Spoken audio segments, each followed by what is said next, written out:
अपनों से दूरी की तकलीफ से ऐसे उभरे। जीवन में कई तरह की पीड़ा होती है। रोग का निदान हम निकाल लेते हैं क्योंकि रोग का संबंध शरीर से है, लेकिन पीड़ा मन का मामला है, यह भीतर से अपना प्रभाव दिखाती है। आज कामकाजी वक्त में जब आदमी के पास सब कुछ है, एक मामले में वह निर्धन है और वह है समय का अभाव। आदमी के पास अपनों के लिए ही समय नहीं निकल पाता। ऐसे समय एक पीड़ा सताती है और वह है विरह की पीड़ा। काम काज के लिए दूर जाना पड़ता है। लंबे समय तक टूर पर रहने वाले लोगों के घर वालों के लिए यह दूरी असहनीय हो जाती है। इस तरह इस विरह की पीड़ा को ठीक से न समझने के कारण कई रिश्ते टूट भी गए। कामकाज कम हो नहीं सकते, दौड़ भाग करना ही पड़ेगी, घर परिवार से दूर जाना ही होगा। ऐसे में समझदारी से विरह को जीना होगा। हमारे शास्त्रों में विरह की 10 दशाएं बताई गई हैं।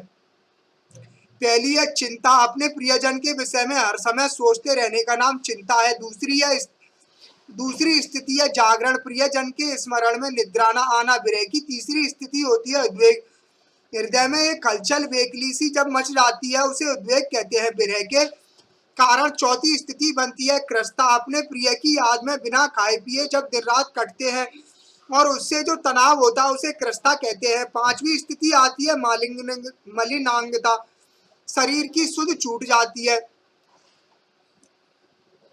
तन पर गंदगी जम जाती है। विरह में ऐसा भी होता है। छठवीं स्थिति को आलाप कहते हैं, जब लोग शोक के आवेश में अपने पराये को भूलकर विक्षिप्तों की तरह बातचीत करने लगते हैं। सातवीं स्थिति है उन्माद, सामान्य व्यवहार बदलकर अटपटी और विशेष चेष्टाएं जब शुरू हो जाएं तो उसे उन्माद कहते हैं। विरह की आठवीं स्थिति का नाम है व्याधि और शरीर, इसमें शरीर में वेदना होती है और मन में पीड़ा। नवी स्थिति का नाम है मोह, शरीर के अंग शिथिल हो जाए और एक प्रकार की मूर्छा आ जाए, बिल्कुल ऐसे जैसे मृत्यु के समीप की दशा हो।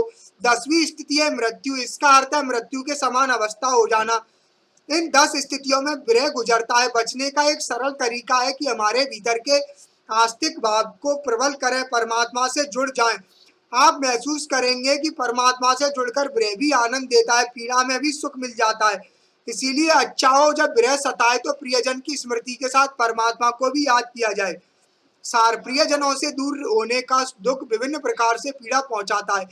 विरह के प्रभाव को आनंद में बदलने के लिए अपने भीतर गोता लगाकर परमानंद से एक हो जाए। सीताराम।